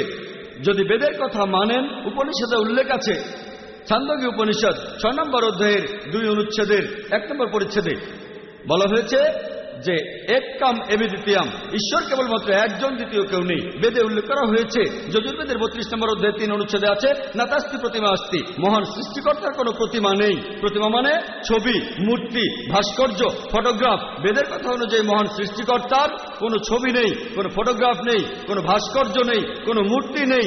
যদি এমন হিন্দু হয়ে থাকেন, বেদে উল্লেখ আছে যে আরেকজন অবতার পৃথিবীতে আসবেন, সর্বশেষ রাসূল, তার নাম হবে মুহাম্মদ সাল্লাল্লাহু আলাইহি সাল্লাম। এই কথা বলা হয়েছে কল্কি অবতারে 2 নম্বর অধ্যায়ের 5 অনুচ্ছেদে, 7 অনুচ্ছেদে, 9 অনুচ্ছেদে, 11 অনুচ্ছেদে, 15 অনুচ্ছেদে, যে এই কল্কি অবতার জন্মগ্রহণ করবে শান্তি নামের একটি শহরে, অর্থাৎ মক্কা। তার বাবার নাম হবে বিষ্ণু ইয়াস, অর্থাৎ সৃষ্টিকর্তার ভৃত্য, আরবিতে আব্দুল্লাহ। আর নবীজির বাবার নামও ছিল আব্দুল্লাহ। তার মায়ের নাম হবে সুমতি, অর্থাৎ শান্তিপ্রিয়, প্রশান্ত। আরবিতে বললে হবে আমিনা। আর আমাদের নবীজির মায়ের নামও ছিল আমিনা। সে জন্মাবে মাধব মাসের 12 দিনে। নবীজি 12 রবিউল আউয়ালে জন্মেছিলেন। তার 4 জন সঙ্গী থাকবে, ইনারা হলেন খুলাফায়ে রাশিদিন। আমি এভাবে আরো বলে যেতে পারি। আমি এখানে সংক্ষেপে হিন্দুইজম আর ইসলামের সাদৃশ্যগুলো বললাম। আমি আপনাকে যেটা বলবো, আসলে এটা মেনে নেই।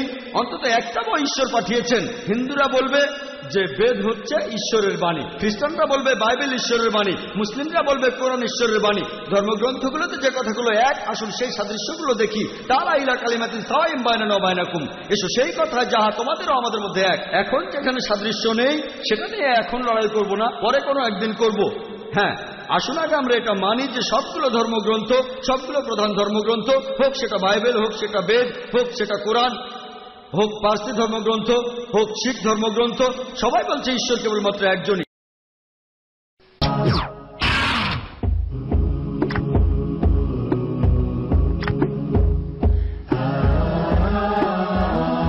Allah will not ask me on the day of judgment, is Osama bin Laden a terrorist or not? That is not my basis to pass the examination.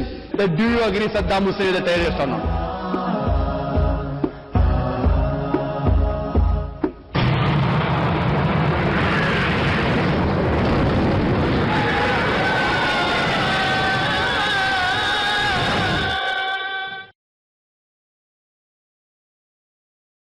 আসসালামু আলাইকুম।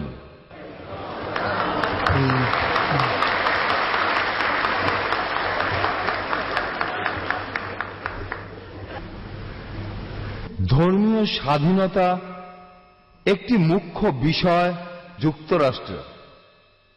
একটি প্রচলিত ধারণা আছে যে আমেরিকানরা ধর্ম মানে না। আমি মনে করি এটা সঠিক নয়। আমেরিকানরা খুবই ধর্মানুরাগী। যদিও ধর্ম আমাদের কাছে স্বাভাবিকের চেয়ে অনেক বেশি ব্যক্তিগত বিষয়, আমাদের কাছে এটা অনেক গুরুত্বপূর্ণ। কারণ একজন যখন একটি ধর্ম গ্রহণ করে তখন এর সাথে সেই পবিত্র ধর্মের ভাগ্য ও পরিণতি গ্রহণ করে। উদাহরণস্বরূপ আমি আমার পরিবারের দিকেই তাকাতে পারি, এবং আমি এটা সাজিয়ে বলছি না। তবে আমার নিজের পরিবারে আপনি পাবেন মেথডিস্ট খ্রিস্টান, একজন আছে বৌদ্ধ, আরেকজন আছে ইহুদি, আছে একজন ইস্টার্ন অর্থোডক্স ক্যাথলিক, একজন হচ্ছে শিয়া মুসলিম, আর সবশেষে একজন রোমান ক্যাথলিক। আর এটা শুধু আমার পরিবারের মধ্যেই।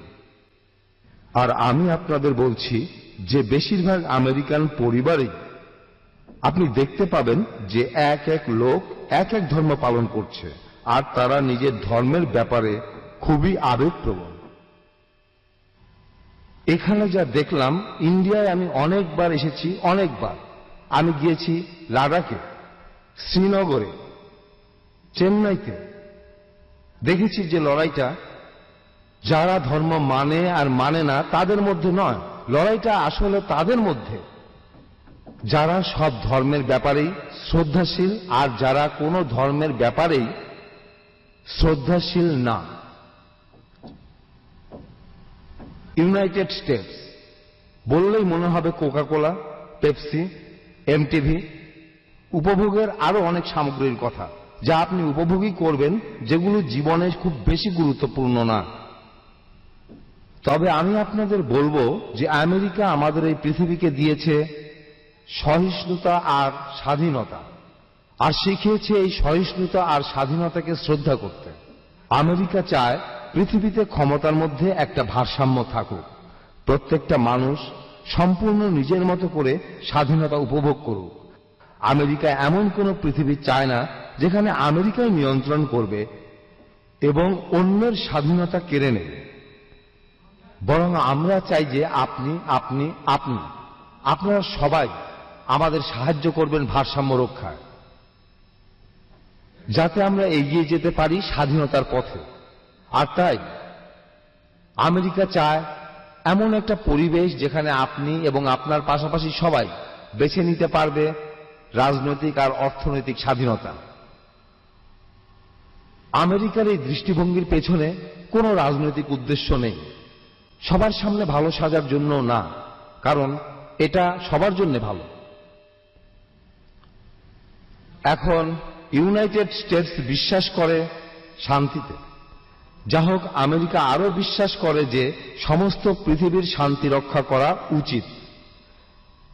বিশেষ করে আমরা চাই স্বাধীনতা আর সহিষ্ণুতা বজায় রাখতে, তাদের বিরুদ্ধে লড়াই করতে যারা সন্ত্রাস চালায় এই পৃথিবীতে। আমরা আমাদের সাধ্যমতো চেষ্টা করব, লড়াই করব, যাতে আমরা এই সন্ত্রাসী আক্রমণ ঠেকাতে পারি। যা হোক, যথাসাধ্য চেষ্টা বলতে আমি এটা বোঝাইনি যে বোমা, প্লেন, বন্দুক, ছুরি এগুলো না। আমি বলছি ভালো শিক্ষার কথা, ভালো স্বাস্থ্যকর পানির কথা, স্যানিটেশন, সুস্বাস্থ্যের কথা। আমি বলছি যাবতীয় হিসাবের পরীক্ষা নিরীক্ষার কথা। আমি বলছি আপনার সরকারকে সহযোগিতা করার কথা, পাশাপাশি অন্য দেশের সরকারকেও সাহায্য করা অপরাধ দমনের জন্য। আমি বলছি মাদকদ্রব্যের অবাধ বিচরণ বন্ধের কথা, এটা থেকেই অনেক সন্ত্রাসী তৈরি হয়। আমি বলতে চাচ্ছি মানুষ পাচার বন্ধ করার কথা, তাদের ইচ্ছার বিরুদ্ধে, যেখানে অন্য মানুষ তাদের ব্যবহার করবে। এই ব্যাপারটাই আসলে সন্ত্রাসের বিরুদ্ধে আমাদের যুদ্ধের মূল কথা। এটা দুর্ভাগ্যজনক যে আমাদের যুদ্ধটাই প্রায় সবার মনোযোগ কাড়ে। আসলে যেখানে আপনি, আমি, আমরা সবাই পৃথিবীব্যাপী এই সন্ত্রাসের বিরুদ্ধে যুদ্ধ করছি। সবার মধ্যে একটা ভুল ধারণা আছে যে আমেরিকা যে কোনোভাবেই ইসলামের বিরুদ্ধে। আমি আপনাদের বলছি এটা সম্পূর্ণভাবে, নিশ্চিতভাবে, পুরোপুরিভাবে ভুল। আমেরিকায় বিভিন্ন জায়গা থেকে মানুষ এসেছে। পৃথিবীর বিভিন্ন দেশের মুসলমানও এখানে রয়েছে। রয়েছে বাংলাদেশ, সৌদি আরব, পাকিস্তান, আফ্রিকা আর ইন্ডিয়ার মুসলমান। আর তাই আমেরিকার এই সন্ত্রাসের বিরুদ্ধে যুদ্ধ মানব সভ্যতার বিরুদ্ধে যুদ্ধ নয়। এটা আমেরিকা বনাম ইসলামের যুদ্ধ নয়। এই যুদ্ধের এক পক্ষ আমরা, যারা এখানে বসে আছি মানব সভ্যতার পক্ষ নিয়ে, অন্য পক্ষ এই মানব সভ্যতাকে ধ্বংস করতে চায়। এইসব বিপদের মোকাবেলা করতে আর আমাদের আশা জাগিয়ে রাখতে আমেরিকা আগেও আর এখনো জাতিসংঘ আর অন্যান্য আন্তর্জাতিক সংস্থার সাথে কাঁধে কাঁধ মিলিয়ে কাজ করে যাচ্ছে। এছাড়াও কাজ করে যাচ্ছে ইন্ডিয়ার মতো দেশের সাথে সন্ত্রাসের বিরুদ্ধে যুদ্ধ করার জন্য। আমরা জানি যে শুধু এক পক্ষের দৃষ্টিভঙ্গি, এমনকি সেটা যদি আমেরিকার দৃষ্টিভঙ্গি হয় সেটা যথেষ্ট নয়। আমরা আপনার দৃষ্টিভঙ্গিটাও জানতে চাই। আর তাই, কারণ আমরা জানি যে গণতন্ত্র পুরোপুরি নিখুঁত নয়। কারণ আমরা মনে করি যে স্বাধীনতার প্রতি সহিষ্ণুতা গণতন্ত্রের মূল কথা। এটাই আমাদের কাছে মুখ্য বিষয়, ঠিক যেমন আপনাদের কাছে গণতান্ত্রিক দেশ ইন্ডিয়ার বিষয়টা। আপনারা পৃথিবীর সবচেয়ে বড় গণতান্ত্রিক দেশের নাগরিক। ইন্ডিয়া আমেরিকার মতোই বিভিন্ন জাতির মানুষের এক বিশাল গণতান্ত্রিক দেশ। আমাদের মতো আপনাদের সংবিধানও ইন্ডিয়ার সব মানুষকে তার নিজের ধর্ম পালন করার স্বাধীনতা দেয়। এটা খুব কঠিন কাজ। আমি বলবো না যে আমেরিকা মনে করে এটাই ঠিক। আমি বলবো না যে প্রত্যেক আমেরিকান এটা বিশ্বাস করে যতটা গভীরভাবে আমি বিশ্বাস করি সহিষ্ণুতা। তবে আমি শপথ করে বলছি এটাই আমেরিকার কাছে আদর্শ, যে সব ধর্মের স্বাধীনতা আর সহিষ্ণুতা আমাদের মূল আদর্শ। আর একইভাবে এই ইন্ডিয়াতে এটাই আপনাদের মূল আদর্শ। সবচেয়ে বড় গণতান্ত্রিক দেশ হিসাবে আমেরিকা ও ইন্ডিয়ার উচিত স্বাধীনতাকে সমর্থন করা। আপনাদের সাহায্য ছাড়া স্বাধীনতা রক্ষা করা যাবে না। আর তাই আসুন আমাদের সাথে যোগ দিন। আমরা যুদ্ধ করি স্বাধীনতার জন্য, ধর্ম পালনের স্বাধীনতার জন্য, এমন একটা সুন্দর ভবিষ্যতের জন্য যেটা এখানে বসে থাকা শিশুটি দেখবে, যেটা ভবিষ্যতে আমার সন্তান দেখবে। আর সেটা নির্ভর করবে এই কঠিন সময়ে আমাদের প্রচেষ্টা আর সহযোগিতার উপর। যা হোক, এই আদর্শের মিল স্বাধীনতার সহিষ্ণুতার প্রতি আমাদের এক সুতোয় বেঁধেছে। আমাদের মিলটা, সাদৃশ্যটা খুবই মূল্যবান। এটা আমাদের দায়িত্ব অনেক বাড়িয়ে দিয়েছে। আমরা কাজ করে যাব সুন্দর ভবিষ্যতের জন্য, আপনাদের এবং আমাদের। ধন্যবাদ। আসসালামু আলাইকুম। পরিচয় করিয়ে দিচ্ছি ডক্টর জাকির নায়েকের সাথে। ডক্টর জাকির আব্দুল করিম নায়েক হলেন ইসলামিক রিসার্চ ফাউন্ডেশনের প্রেসিডেন্ট এবং ইসলাম ও অন্যান্য ধর্মের উপরে আন্তর্জাতিক খ্যাতিসম্পন্ন বক্তা। তার প্রেরণাতেই ইসলামিক রিসার্চ ফাউন্ডেশনের এই প্রচেষ্টা। ইসলামকে সঠিকভাবে বুঝতে পারা আর ইসলাম সম্পর্কে মানুষের মধ্যে বিভিন্ন ভুল ধারণাগুলি দূর করা। এখন তিনি ইসলামের সত্যগুলো পৃথিবীর মানুষের সামনে তুলে ধরতে চান। মাত্র 36 বছর বয়সী ডক্টর জাকির ইসলামের বিভিন্ন বিষয়ের ব্যাখ্যা দেন আর অকাট্যভাবে ইসলামের ভুল ধারণাগুলি খণ্ডন করেন পবিত্র কোরআন আর সহিহ হাদিসের উদ্ধৃতি দিয়ে, যুক্তি, বুদ্ধি আর বিজ্ঞান দিয়ে। ডক্টর জাকির নায়েক প্রচুর উদ্ধৃতি দেন পবিত্র কোরআন আর অন্যান্য ধর্মের বিভিন্ন গ্রন্থ থেকে। ডক্টর জাকির বিখ্যাত তার সুচিন্তিত মতামত এবং স্বতঃস্ফূর্ত আর অকাট্য উত্তরের জন্য। যেখানে দর্শকরা তাকে প্রশ্ন করেন, তার বক্তৃতার পরে কেউ কোনো সন্দেহ দূর করতে চান অথবা কোনো কিছু জানতে চান প্রশ্নের মাধ্যমে।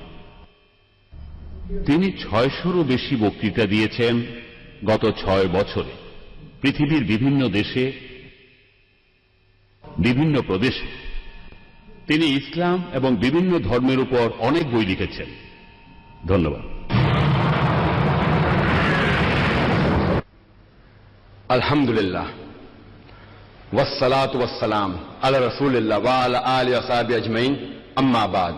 আউযু বিল্লাহি মিনাশ শাইতানির রাজীম, বিসমিল্লাহির রহমানির রহিম। ওয়া কুল জাল হক ওয়া যাকিল বাতিল, ইন্নাল বাতিলা কানা যাহুকা। রব্বি ইশরাহ লি সাদরি ওয়া ইয়াসসির লি আমরি ওয়াহলুল উকদাতাম মিন লিসানি ইয়াফকাহু কাওলি। সম্মানিত প্রধান অতিথি ডক্টর রিচার্ড হেইন্স, ডক্টর অমর সিনহা, মিস্টার কৃষ্ণা অর্চন চৌরাশিয়া, অন্যান্য অতিথি এবং আমার সম্মানিত ভাই ও বোনেরা, আমি আপনাদের সবাইকে ইসলামিক শুভেচ্ছার সাথে স্বাগতম জানাচ্ছি। আসসালামু আলাইকুম ওয়া রাহমাতুল্লাহি ওয়া বারাকাতুহু। আল্লাহ তাআলার অশেষ রহমত, বরকত ও শান্তি বর্ষিত হোক আপনাদের সকলের উপর। আজকের বিকেলের আলোচনার বিষয়বস্তু হচ্ছে সন্ত্রাসবাদ, জিহাদ এবং ইসলামিক প্রেক্ষাপট। আপনাদের অনেকেরই হয়তো জানা আছে যে সমগ্র বিশ্বের শতকরা 20 জনেরও বেশি লোক হচ্ছে মুসলমান, অর্থাৎ পৃথিবীর 1/5 লোক হচ্ছে মুসলমান। কিন্তু দুঃখের বিষয় এই যে ইসলাম এমন একটি ধর্ম যার সম্পর্কে আছে অনেক ভ্রান্ত ধারণা, আর যে ধর্মটা সম্পর্কে এই পৃথিবীর ম্যাক্সিমাম ধর্মের বেশিরভাগ মানুষেরই একটি ভ্রান্ত ধারণা আছে, সেই ধর্মটি হচ্ছে ইসলাম। তারপরও ইসলামের অনুসারীদের সংখ্যা বেড়েই চলেছে সর্বোচ্চ হারে। এইসব ভ্রান্ত ধারণার জন্ম নিয়েছে বিশেষ করে বিগত 2001 সালের 11 সেপ্টেম্বর থেকে। বর্তমানে 1 নম্বরে আছে যে ভ্রান্ত ধারণাটি, তা হল ইসলামে সন্ত্রাস ও জিহাদ। যখন কোনো অমুসলিম তার সামনে কোনো মুসলমানকে দেখে, তখনই তার মাথায় একটি চিন্তা আসে, এই লোকটি কি প্রকৃত মুসলমান নাকি জঙ্গি সন্ত্রাসী। মৌলবাদী শব্দটির অর্থ কি? মৌলবাদী হচ্ছে এমন একজন ব্যক্তি যিনি বিশেষ কোনো বিষয়ের মৌলিকত্বকে কঠোরভাবে মেনে চলেন। উদাহরণস্বরূপ, যদি কোনো ডাক্তারকে ভালো ডাক্তার হতে হয় তবে তাকে অবশ্যই চিকিৎসা শাস্ত্রের মৌলিকত্ব সম্পর্কে ভালোভাবে জানতে হবে। আর যদি সে একজন মৌলবাদী না হয় তাহলে সে কখনোই ভালো ডাক্তার হতে পারবে না। একজন বিজ্ঞানীকে ভালো বিজ্ঞানী হতে হলে বিজ্ঞানের মৌলিক বিষয় সম্পর্কে তাকে ভালোভাবে জানতে হবে, আর যদি সে ভালোভাবে না জানে তাহলে সে ভালো বিজ্ঞানী হতে পারবে না। একজন গণিতবিদের ক্ষেত্রেও বিষয়টি একই। গণিতবিদকেও একজন মৌলবাদী হতে হবে। যদি গণিত বিষয়ে তিনি মৌলবাদী না হন তাহলে কখনোই তিনি ভালো গণিতবিদ হতে পারবেন না। আপনি সকল মৌলবাদীকে এক পাল্লায় ওজন দিতে পারেন না, কারণ ভালোও আছে মন্দও আছে। তাদের মধ্যে থেকে মৌলবাদের বিষয়ের উপর ভিত্তি করে আপনাকে বিচার করতে হবে কে ভালো মানুষ আর কে খারাপ মানুষ। যেমন ধরুন, একজন ব্যক্তি যে প্রকৃতপক্ষে একজন ডাকাত বা একজন চোর, যার পেশা হচ্ছে ডাকাতি করা বা চুরি করা, সে সমাজের জন্য একটা অভিশাপ, সে কখনোই ভালো মানুষ নয়। অন্যদিকে যদি আপনি একজন প্রকৃত ডাক্তারকে জানেন যার কাজ হচ্ছে মানুষের জীবন রক্ষা করা, তাহলে সে সমাজের জন্য উপকারী একজন ভালো মানুষ। আপনি সকল মৌলবাদীকে একই মাপকাঠিতে পরিমাপ করতে পারেন না, কারণ এদের মধ্যে ভালো আছে এবং খারাপ আছে। যার যার ক্ষেত্র অনুযায়ী মৌলবাদীদের পরিমাপ করা উচিত। আমি একজন মুসলমান মৌলবাদী হিসেবে গর্ববোধ করি, কারণ আমি জানি, আমি মানি এবং আমি ইসলামের মৌলিকত্বকে ঠিকভাবে পরিচর্যা করি। এবং আমি এও জানি যে ইসলামে এমন একটি মৌলিকত্ব নেই যা কখনো মানবতা বিরোধী হতে পারে। এবং আমি চ্যালেঞ্জ করতে পারি, এই পৃথিবীতে একটিও মানুষ পাওয়া যাবে না যে প্রমাণ দেখাতে পারবে ইসলামের মৌলিকত্ব মানবতা বিরোধী। এমন কিছু মানুষ আছে যারা মনে করে যে ইসলামের শিক্ষা এবং কোরআনের শিক্ষা মানবতা বিরোধী, কিন্তু আপনি যখন এর একটি প্রাসঙ্গিক ব্যাখ্যা করবেন, এর প্রেক্ষাপট তুলে ধরবেন, তখন একটি লোকও আপনি খুঁজে পাবেন না যে বলবে ইসলামের মৌলিকত্বের মধ্যে মানবতা বিরোধী কিছু আছে। এই কারণে আমি গর্ব করে বলতে পারি যে আমি একজন মৌলবাদী মুসলমান, এবং আমি জোর দিয়ে বলতে পারি যে একজন হিন্দুকে হিন্দু ধর্মে পরিপূর্ণতা লাভ করতে হলে তার ধর্মে তাকে মৌলবাদী হতে হবে, নইলে সে পরিপূর্ণ হিন্দু নয়। একজন খ্রিস্টানকে খ্রিস্টান ধর্মে তার জীবনে পরিপূর্ণতা আনতে হলে তাকে খ্রিস্টান ধর্মে মৌলবাদী হতে হবে, নইলে সে ভালো খ্রিস্টান নয়। যদি আপনারা পড়েন ওয়েবস্টারের অভিধানটি, তাহলে জানতে পারবেন যে মৌলবাদ শব্দটি প্রথম আবিষ্কারের পর একদল আমেরিকান খ্রিস্টানের পরিচয়ের জন্য সেটি ব্যবহার হতো, যাদের বলা হতো প্রোটেস্ট্যান্ট খ্রিস্টান। সেটি বিংশ শতাব্দীর শুরুর দিকে, কারণ তারা গির্জার প্রতি আপত্তি জানায়। পূর্বে খ্রিস্টান গির্জায় এটা বিশ্বাস ছিল যে বাইবেলের আদেশ সব ছিল খোদা প্রদত্ত, কিন্তু প্রোটেস্ট্যান্ট খ্রিস্টানরা প্রতিবাদ করে এবং বলে যে শুধু বাইবেলের আদেশই নয়, আদেশ, শব্দ, বর্ণ সব খোদা প্রদত্ত। যদি কোনো মৌলবাদী প্রমাণ করতে পারে যে বাইবেলের শব্দগুলো খোদা প্রদত্ত, তাহলে সে মৌলবাদীদের পদক্ষেপ সফল পদক্ষেপ। আর যদি কেউ প্রমাণ করতে পারে যে বাইবেলের শব্দগুলো খোদা প্রদত্ত নয়, তাহলে সেটি ভালো পদক্ষেপ নয়। যদি আপনি অক্সফোর্ড অভিধানটি পড়েন, তাহলে জানতে পারবেন যে মৌলবাদী হচ্ছে এমন একজন ব্যক্তি যিনি যে কোনো ধর্মের সত্যতা নিয়ে কঠোরভাবে সাধনা করে থাকেন। যদি আপনি অক্সফোর্ড ডিকশনারির নতুন সংস্করণটি পড়েন, তাহলে দেখবেন সেখানে সামান্য পরিবর্তন আছে। সেটা হলো, সেই মৌলবাদী এমন একজন ব্যক্তি যিনি যে কোনো ধর্মের সত্যতা নিয়ে কঠোরভাবে সাধনা করে থাকেন, বিশেষ করে ইসলাম। পরিবর্তিত সংস্করণে বিশেষ করে ইসলাম শব্দগুলো যোগ করা হয়েছে। যে মুহূর্তে আপনি মৌলবাদী শব্দটি শোনেন, ঠিক তখনই আপনি একজন মুসলমানের কথা চিন্তা করেন যে কিনা সন্ত্রাসী। সন্ত্রাসবাদের ব্যাপারে আমি যদি বলি, যদি মুসলমানদের ব্যাপারটা ধরি, তাহলে প্রত্যেকটি মুসলমানই এক একজন সন্ত্রাসী। আপনারা হয়তো অবাক হয়ে ভাবতে পারেন যে ডাক্তার জাকির নায়েক এসব কি কথা বলছেন যে প্রত্যেক মুসলমানই সন্ত্রাসী। সন্ত্রাসের সংজ্ঞাটা কি? সন্ত্রাসীর প্রকৃত অর্থ হচ্ছে যে অন্যায়ভাবে সমাজে মানুষকে ভয় দেখায়। একজন ডাকাত যদি কোনো পুলিশকে দেখে ভয় পায়, তাহলে সেই পুলিশ ডাকাতের কাছে একজন সন্ত্রাসী। তাই এই ধারণার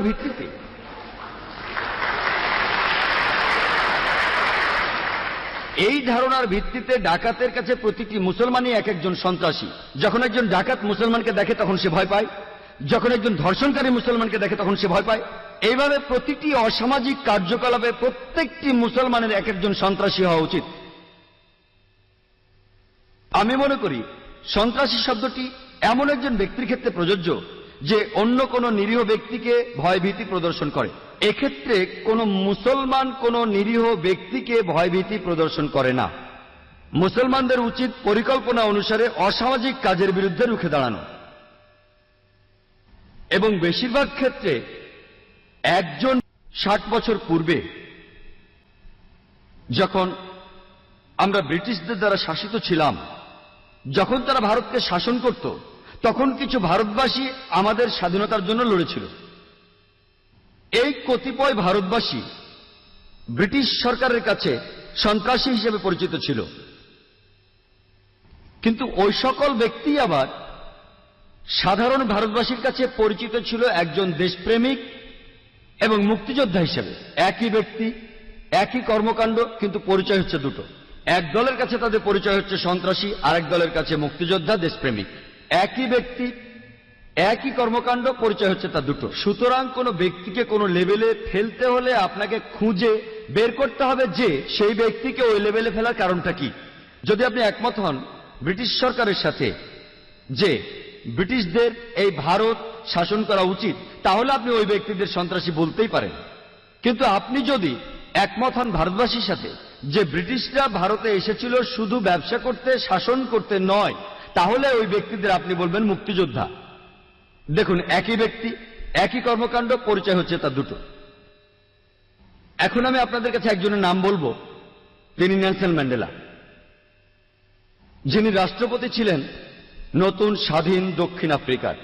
এর আগে যে সরকার ছিল শ্বেতাঙ্গদের সরকার, তারা ম্যান্ডেলাকে আখ্যায়িত করেছিল একজন সন্ত্রাসী হিসেবে, আর আফ্রিকানদের কাছে ওই ম্যান্ডেলাই একজন বীর হিসেবে পরিচিত। একই ব্যক্তিকে শ্বেতাঙ্গরা বলল সন্ত্রাসী, আর কৃষ্ণাঙ্গরা তাকে বলল বীর। একই ব্যক্তি, একই কর্মকাণ্ড, পরিচয় তার দুটো।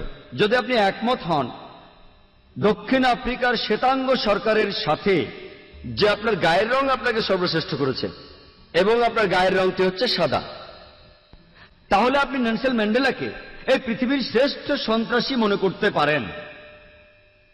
কিন্তু আপনি যদি একমত হন আফ্রিকানদের, অর্থাৎ দক্ষিণ আফ্রিকার অধিবাসীদের সাথে যে আপনার গায়ের রং আপনাকে সর্বশ্রেষ্ঠ করে না, যেমন আল কোরআনের সূরা হুজুরাতের 13 নম্বর আয়াতে বলা হয়েছে যে या अय्युहन नासु इन्ना खलकनाकुम मिन ज़किन व उनसा व जअलनाकुम शुऊबा व क़बाइला लितारफू इन्नकुम मिनल्लाहि यतकाकुम इन्नल्लाहा अलीमुन खबीर। হে মানব জাতি, আমি তোমাদের সৃষ্টি করেছি এক জোড়া নরনারী থেকে এবং তোমাদের বিভক্ত করেছি জাতি ও গোত্রে, যাতে তোমরা একে অপরকে চিনতে পারো, অন্যের সহিত পরিচিত হতে পারো।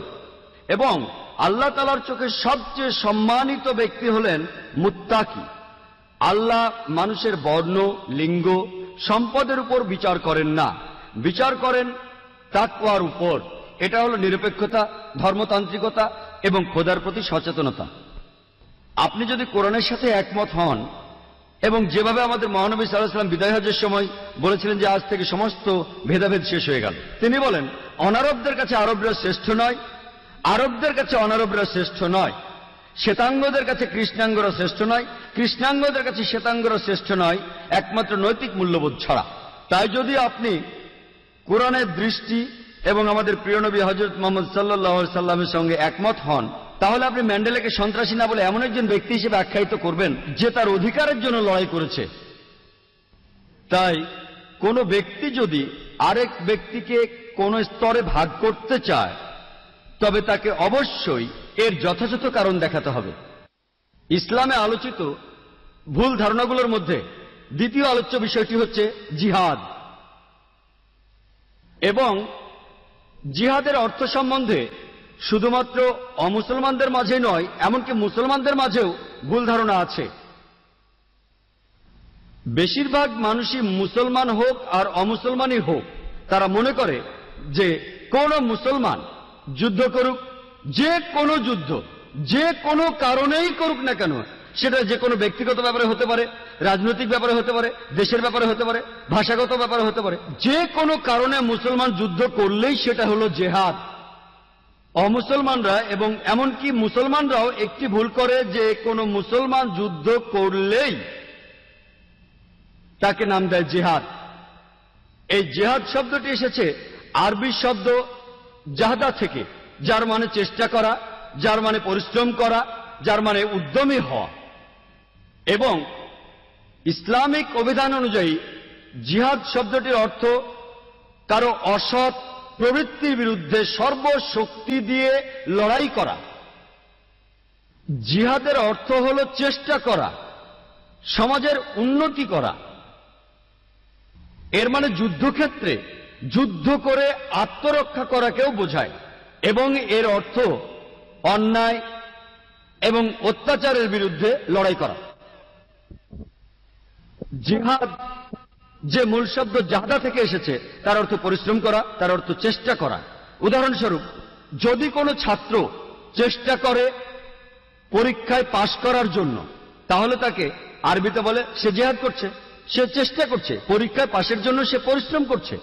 যদি কোনো চাকুরিজীবী চেষ্টা করে পরিশ্রম করে তার মনিবকে খুশি করার জন্য, সেটা ভালো কাজ দিয়ে করুক আর খারাপ কাজ দিয়ে করুক, সেটাই হলো জিহাদ।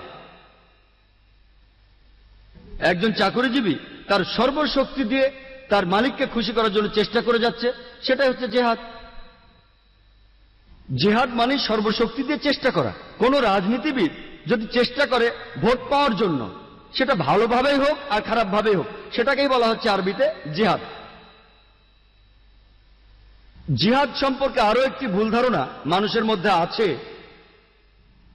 যে কোনো মানুষই ভাবে, মুসলমান হোক আর অমুসলমান হোক, যে জিহাদ শুধুমাত্র মুসলমানরাই করে থাকে।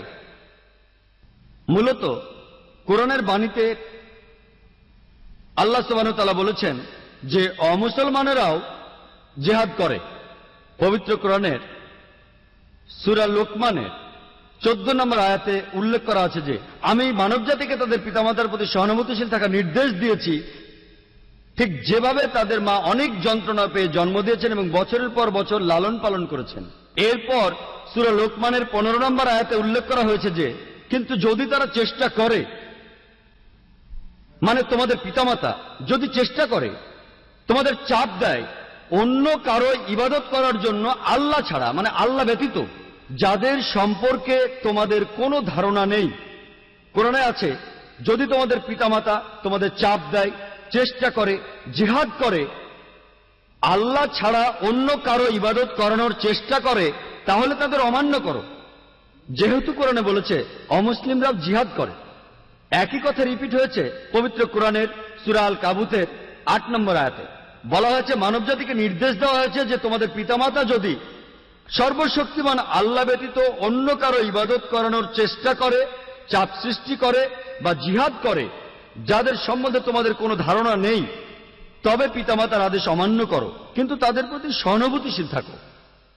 অর্থাৎ আমরা কোরআন থেকে জানতে পারলাম এমনকি অমুসলিমরাও জিহাদ করে। আবার পবিত্র কোরআনের সূরা আল নিসার 76 নম্বর আয়াতে উল্লেখ করা হয়েছে যে ঈমানদারগণ যুদ্ধ করেন আল্লাহ সুবহানাহু ওয়া তাআলার পথে আর কাফিররা যুদ্ধ করে শয়তানের পথে। তাই যুদ্ধ করো শয়তানের ভাইদের বিরুদ্ধে। এখানে আরো বলা হচ্ছে যে শয়তান লোকেরা তারাও জিহাদ করে। তাহলে জিহাদ একটা আরবি শব্দ যার অর্থ হল চেষ্টা করা, সংগ্রাম করা।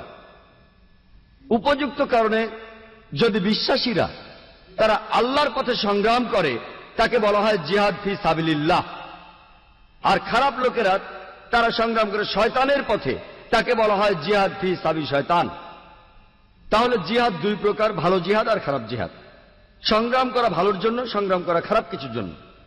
তবে ইসলামের নিয়ম অনুযায়ী যদি তেমন কিছু বলা না হয়, তখন ধরে নেওয়া হয় যে এই জিহাদ ভালো কিছুর জন্য, এই জিহাদ ফি সাবিলিল্লাহ, এই জিহাদ আল্লাহ সুবহানাহু ওয়া তাআলার পথে। আল্লাহ বিশেষভাবে বলেছেন যদি কিছু বলা না হয়, এটা ধরে নেওয়া হয় যে যখনই জিহাদের কথা উল্লেখ করা হবে, এটার অর্থ জিহাদ ফি সাবিলিল্লাহ, এই জিহাদ আল্লাহ সুবহানাহু ওয়া তাআলার পথে। আরো একটা ভুল ধারণা আছে, বেশিরভাগ মানুষই হোক সে মুসলিম বা অমুসলিম, তারা মনে করেন যে জিহাদ মানে পবিত্র যুদ্ধ। সত্যি বলতে কি, যদি আপনি কোরআন পড়েন, পবিত্র যুদ্ধ শব্দটা কোথাও লেখা নেই পবিত্র কোরআনে। আপনি কোথাও পাবেন না পবিত্র যুদ্ধ শব্দটি। একটি সহিহ হাদিসে পাবেন না যেখানে এই কথাটি বলেছেন হযরত মুহাম্মদ সাল্লাল্লাহু আলাইহি ওয়াসাল্লাম। আরবি অনুবাদ করলে হলিওয়ার ইংরেজি শব্দের অর্থ দাঁড়ায় যে হারবুম মুকাদ্দাসা, যার অর্থ পবিত্র যুদ্ধ। এই শব্দটা কোথাও উল্লেখ নেই পবিত্র কোরআনের, কোথাও উল্লেখ নেই, একটি হাদিসেও নেই হযরত মুহাম্মদ সাল্লাল্লাহু আলাইহি সাল্লামের। এই শব্দটা পবিত্র যুদ্ধ প্রথম ব্যবহার করেছিল ওরিয়েন্টালিস্টরা যখন তারা বই লিখতে শুরু করলো ইসলামের উপর। আর দুর্ভাগ্যজনকভাবে অনেক মুসলমান পণ্ডিত এমনকি তারাও জিহাদের অনুবাদ করেন পবিত্র যুদ্ধ। এটা দুর্ভাগ্যজনক। যদি কেউ একজন ভুল করে ব্যাখ্যা দেয় ইসলামের কোনো কিছু, দুর্ভাগ্যজনকভাবে অনেক মুসলমান পণ্ডিত এমনকি তারাও ইংরেজিতে অনুবাদ করেন আর মনে করেন যে জিহাদ শব্দটির সবচেয়ে কাছাকাছি ইংরেজি হল হলিওয়ার। এটা সম্পূর্ণ ভুল। যে শব্দটার উল্লেখ আছে কোরআনে সেটা হলো যুদ্ধ, যার আরবি হলো কিতাল, যার অর্থ হত্যা করা। এবং এখানেও যুদ্ধ দুই প্রকার, হত্যা করা দুই প্রকার, ভালোর জন্য যুদ্ধ, খারাপের জন্য যুদ্ধ। পবিত্র কোরআনে উল্লেখ আছে সূরা নিসার ৭৬ নম্বর আয়াতে যে বিশ্বাসীরা তারা যুদ্ধ করে আল্লাহ সুবহানাহু ওয়া তাআলার পথে, তারা যুদ্ধ করে আল্লাহ সুবহানাহু ওয়া তাআলার পথে, আর অবিশ্বাসীরা তারা যুদ্ধ করে শয়তানের পথে। তাহলে বিশ্বাসীরা তারা যুদ্ধ করে শয়তানের ভাইদের বিরুদ্ধে, তার অর্থ খারাপ লোকেরা তারা যুদ্ধ করে শয়তানের পথে, আর ভালো লোকেরা তারা যুদ্ধ করে মহান স্রষ্টার পথে। তাহলে জিহাদ কোনোভাবেই পবিত্র যুদ্ধ নয়। আর কিতালের অর্থ যুদ্ধ করা, কিতাল ফি সাবিলিল্লাহ অর্থ যুদ্ধ করা আল্লাহ সুবহানাহু ওয়া তাআলার পথে, আর কিতাল ফি সাবিল শয়তান অর্থ যুদ্ধ করা শয়তানের পথে। জিহাদ শব্দটা কোরআনে উল্লেখ করা হয়েছে অনেকবার বিভিন্ন প্রসঙ্গে। এই শব্দটা ব্যবহার করেছেন আমাদের প্রিয় নবী হযরত মুহাম্মদ সাল্লাল্লাহু আলাইহি ওয়াসাল্লাম নির্ভরযোগ্য অনেক হাদিসে। যদি আপনি কোরআন পড়েন, পবিত্র কোরআনের সূরা হজের ৭৮ নম্বর আয়াতে উল্লেখ করা আছে যে চেষ্টা করো আল্লাহ সুবহানাহু ওয়া তাআলার পথে, যেভাবে চেষ্টা করা উচিত আন্তরিকভাবে আর নিয়মের সাথে। চেষ্টা করো আল্লাহ সুবহানাহু ওয়া তাআলার পথে আর যেভাবে তোমার চেষ্টা করা উচিত। পবিত্র কোরআনের সূরা তাওবার ২০ নম্বর আয়াতে উল্লেখ আছে যে সেই সব বিশ্বাসীদের জন্য যারা হিজরত করে আর চেষ্টা করে শক্তি আর বুদ্ধি দিয়ে আল্লাহ সুবহানাহু ওয়া তাআলার পথে, তাদের শরীর, সম্পদ আর সম্পত্তি দিয়ে। এই লোকগুলোই হচ্ছে তারা যারা সর্বোচ্চ পুরস্কার পাবে পরবর্তী জীবনে, জাহান্নামের আগুন থেকে তারা মুক্তি পাবে। এর অর্থ হচ্ছে এখানে বলা হয়েছে যে সেই সব লোক যারা হিজরত করে, তারা যদি সংগ্রাম করে, যদি জিহাদ করে, যদি চেষ্টা করে সর্বশক্তিমান আল্লাহর পথে, ভালো কাজ করে, যাবতীয় সম্পদ দিয়ে, স্বাস্থ্য দিয়ে, অর্থ দিয়ে, সময় দিয়ে, এই লোকগুলো সর্বোচ্চ সম্মান পাবে পরবর্তী জীবনে এবং তারা বেহেশতে যাবে। একই কথা উল্লেখ আছে আমাদের প্রিয় নবী হযরত মুহাম্মদ সাল্লাল্লাহু আলাইহি সাল্লামের হাদিসে। সহিহ বুখারীর ৪র্থ খণ্ডে ৪৬ নম্বর হাদিসে আমাদের প্রিয় নবী হযরত মুহাম্মদ সাল্লাল্লাহু আলাইহি সাল্লাম বলেছেন যে একজন মুজাহিদ যে চেষ্টা করে আল্লাহ তাআলার পথে, আর আল্লাহ নিজেই জানেন কোন মানুষটা জিহাদ করে তার পথে আন্তরিকতার সাথে। যেমন একজন মানুষ যিনি নিয়মিত রোজা রাখেন আর নামাজ পড়েন, আর যদি কোনো ব্যক্তি যে একজন মুজাহিদ আল্লাহর পথে চেষ্টা করেন, তিনি যদি নিহত হন তিনি বেহেশতে যাবেন, আর যদি তিনি ফিরে আসেন তিনি আসবেন বড় কোনো পুরস্কার নিয়ে আর গনিমতের মাল নিয়ে। জিহাদ শব্দটা পবিত্র কোরআনে বেশ কিছু জায়গায় উল্লেখ করা হয়েছে। আল্লাহ সুবহানাহু ওয়া তাআলা কোরআনের সূরা আল কাবুতের ৬ নম্বর আয়াতে বলেছেন, সেখানে আছে যে চেষ্টা করো আল্লাহ সুবহানাহু ওয়া তাআলার পথে, যেভাবে তোমার চেষ্টা করা উচিত। কিন্তু আল্লাহ সুবহানাহু ওয়া তাআলার কোনো অভাব নেই। তার মানে তুমি যদি চেষ্টা করো আল্লাহ সুবহানাহু ওয়া তাআলার পথে, তুমি নিজের জন্যই চেষ্টা করছো, কারণ আল্লাহ সুবহানাহু ওয়া তাআলা সৃষ্টিকর্তা, তার কোনো অভাব নেই। এটা নির্দেশ করছে যদি আপনি চেষ্টা করেন সর্বশক্তিমান স্রষ্টার পথে, সেটা আপনার নিজের ভালোর জন্য। এটা সর্বশক্তিমান স্রষ্টার ভালোর জন্য নয়, কারণ তিনি তার সৃষ্টির কোনো কিছুর উপর নির্ভরশীল নন, তিনি স্বনির্ভর, অন্য কারো সাহায্যের তার প্রয়োজন নেই। যদি আপনি চেষ্টা করেন, এখানে বলা হচ্ছে সেটা আপনার ভালোর জন্য। আল্লাহ পবিত্র কোরআনের সূরা তাওবার 24 নম্বর আয়াতে উল্লেখ করেছেন যে कुल इन कान आबाउकुम যদি সে তোমার বাবা হয়, व अबनाउकुम অথবা তোমার সন্তান, व इखवानुकुम অথবা भाई, व अजवाजुकुम অথবা তোমার সঙ্গী স্বামী বা স্ত্রী, व अशीरतुकुम অথবা আত্মীয় স্বজন, व अमवालुन इख्तरफ्तुमुहा व तिजारतुन तखशौना कसादहा व मसाकिन तरज़ौनहा যে সম্পদ তুমি জমিয়েছ, যে ব্যবসা তুমি পরিচালনা করো, যে ঘরে তুমি বাস করো। আল্লাহ বলেছেন তোমার যা কিছু গুরুত্বপূর্ণ, তোমার বাবা, তোমার সন্তান, তোমার ভাই, তোমার স্বামী বা স্ত্রী, তোমার আত্মীয় স্বজন, যে সম্পদ তুমি জমিয়েছ, যে ব্যবসা দিয়ে তুমি রোজগার করো, যে ঘরে তুমি বাস করো, তোমার কাছে আর কি গুরুত্বপূর্ণ? আল্লাহ আরো বলছেন अहब्बा इलैकुम मिनल्लाहि व रसूलिहि व जिहादिन फी साबिलिहि তুমি যদি এই 8টা জিনিসকে বেশি ভালোবাসো আল্লাহ থেকে, তার প্রেরিত নবী থেকে, এবং আল্লাহ সুবহানাহু ওয়া তাআলার পথে জিহাদ করো। জিহাদ শব্দটা আবার এখানে এসেছে।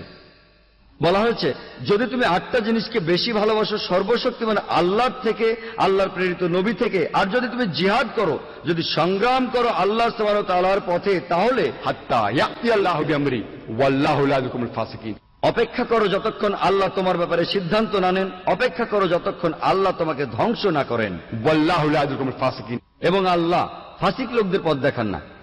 আল্লাহ বলছেন যদি তুমি এই 8টা জিনিসকে বেশি ভালোবাসো আল্লাহর থেকে, সর্বশক্তিমান স্রষ্টার থেকে, তার প্রেরিত নবী থেকে, এবং চেষ্টা করো আল্লাহ সুবহানাহু ওয়া তাআলার পথে, তাহলে অপেক্ষা করো যতক্ষণ আল্লাহ তোমার ব্যাপারে সিদ্ধান্ত না নেন। আর আল্লাহ ফাসিক এবং অবাধ্য লোকদের পথ দেখান না। আর আপনি অনেক হাদিস পাবেন আমাদের প্রিয় নবী হযরত মুহাম্মদ সাল্লাল্লাহু আলাইহি ওয়াসাল্লামের, তিনি জিহাদ সম্পর্কে বলেছেন। এটা উল্লেখ করা আছে সহিহ বুখারী 4th খণ্ডের হাদিস নাম্বার 2784-তে। এখানে বলা হয়েছে হযরত আয়েশা রাদিয়াল্লাহু তাআলা আনহা, তিনি হযরত মুহাম্মদ সাল্লাল্লাহু আলাইহি ওয়াসাল্লামের স্ত্রী, জিজ্ঞেস করলেন হযরত মুহাম্মদ সাল্লাল্লাহু আলাইহি ওয়াসাল্লামকে আমাদেরকে জিহাদে যাওয়া উচিত নয়, এবং মহানবী সাল্লাল্লাহু আলাইহি ওয়াসাল্লাম বললেন তোমাদের জন্য শ্রেষ্ঠ জিহাদ হলো একটি নির্ভুল হজ। অন্য আরেকটি জায়গায় এটার উল্লেখ আছে সহিহ বুখারীর 5792 নম্বর হাদিসে, যে একজন লোক মহানবী সাল্লাল্লাহু আলাইহি ওয়াসাল্লামের কাছে আসলো এবং বলল যে আমার কি জিহাদে যাওয়া উচিত? আর এখানে জিহাদ সংগ্রাম করা বলতে বোঝানো হচ্ছে খারাপ লোকদের বিরুদ্ধে যুদ্ধ করা। তো লোকটা জিজ্ঞেস করলো আমার কি জিহাদে যাওয়া উচিত খারাপ লোকদের বিরুদ্ধে যুদ্ধ করতে? তখন হযরত মুহাম্মদ সাল্লাল্লাহু আলাইহি ওয়াসাল্লাম জিজ্ঞেস করলেন তোমার কি বাবা মা আছেন? লোকটা বলল আছে। মহানবী সাল্লাল্লাহু আলাইহি ওয়াসাল্লাম বললেন তোমার জন্য সর্বশ্রেষ্ঠ জিহাদ হলো তোমার বাবা মায়ের সেবা করা।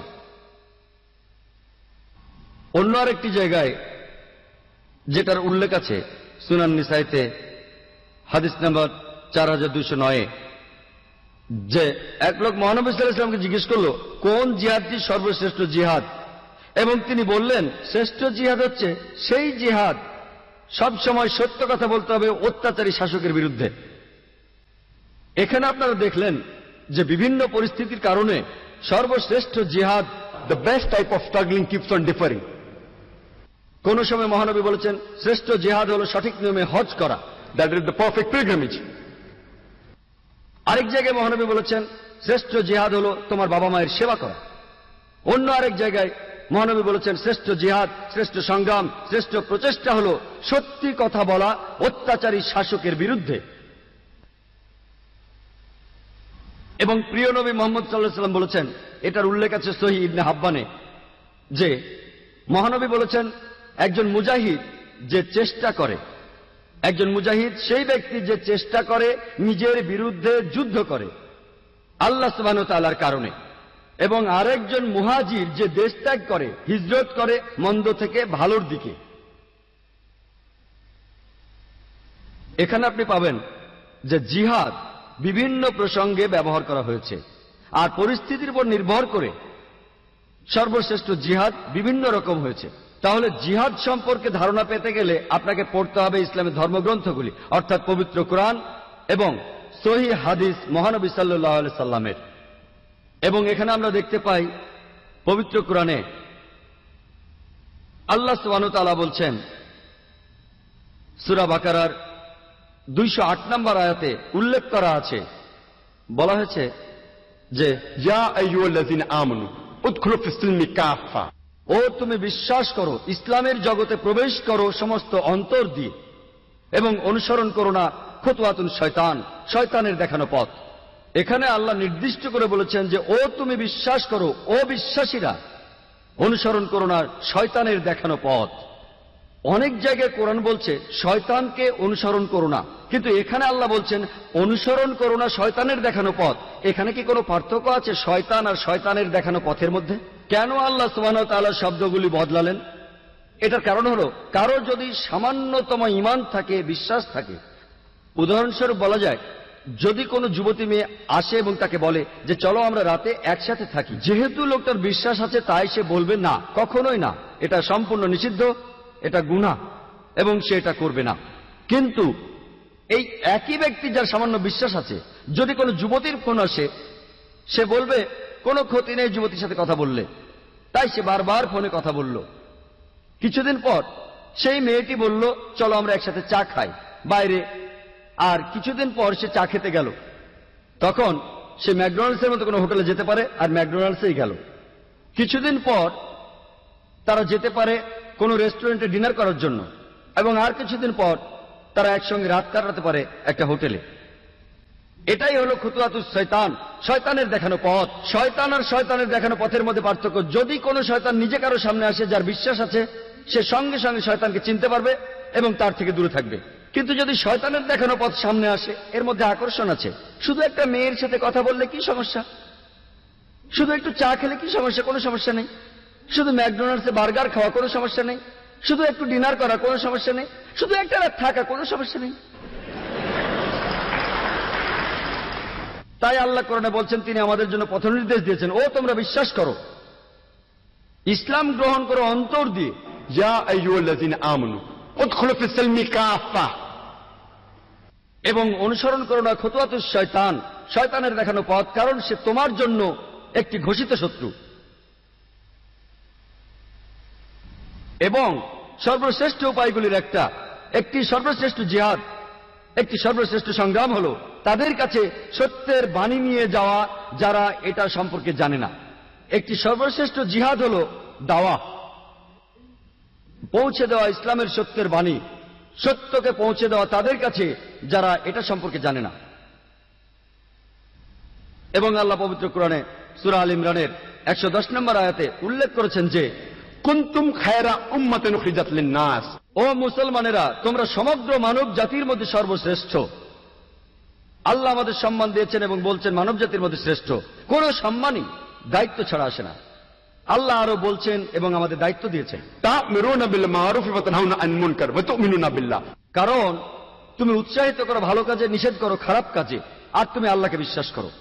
যে কারণে আল্লাহ সর্বশক্তিমান আমাদের মানব জাতির মধ্যে শ্রেষ্ঠ বলেছেন, সেটা হলো আমরা মানুষকে ভালো কাজে উৎসাহিত করি, খারাপ কাজে নিষেধ করি। যদি আপনি উৎসাহিত না করেন ভালো কাজে এবং যদি কোনো ব্যক্তিকে নিষেধ না করেন খারাপ কাজ করতে, সে মুসলমান বলে ডাকার যোগ্য নয়, সে এই নামে ডাকার উপযুক্ত নয়।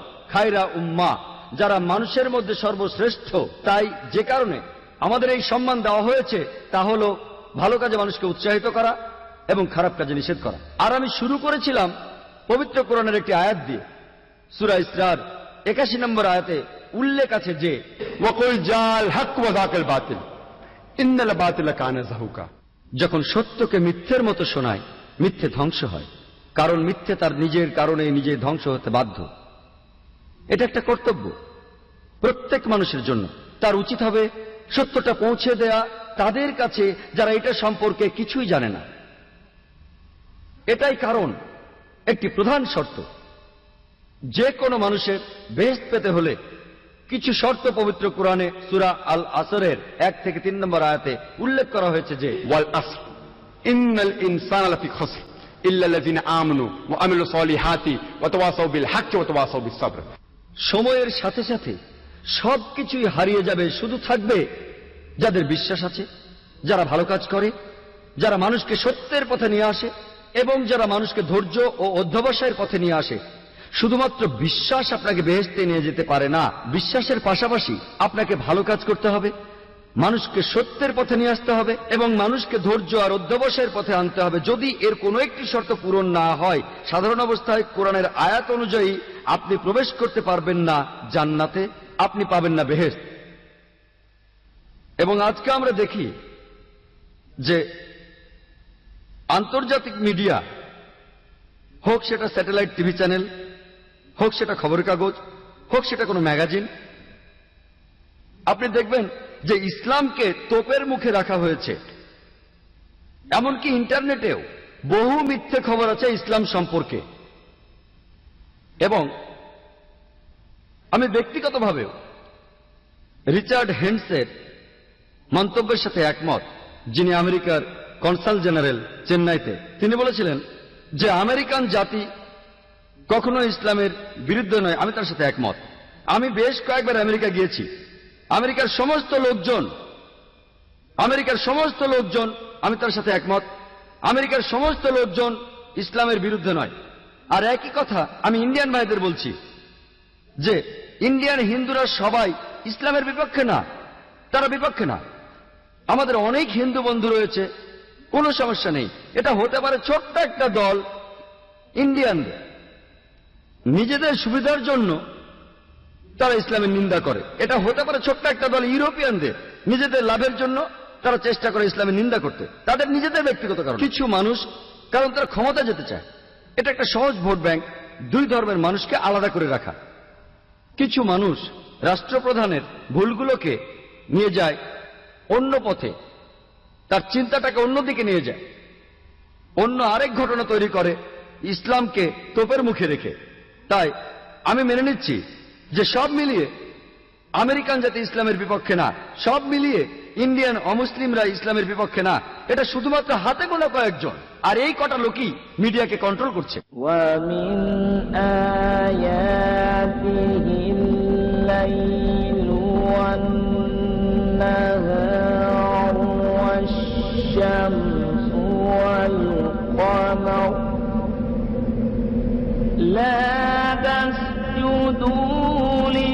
للشمس ولا للقمر واسجدوا لله الذي خلقهن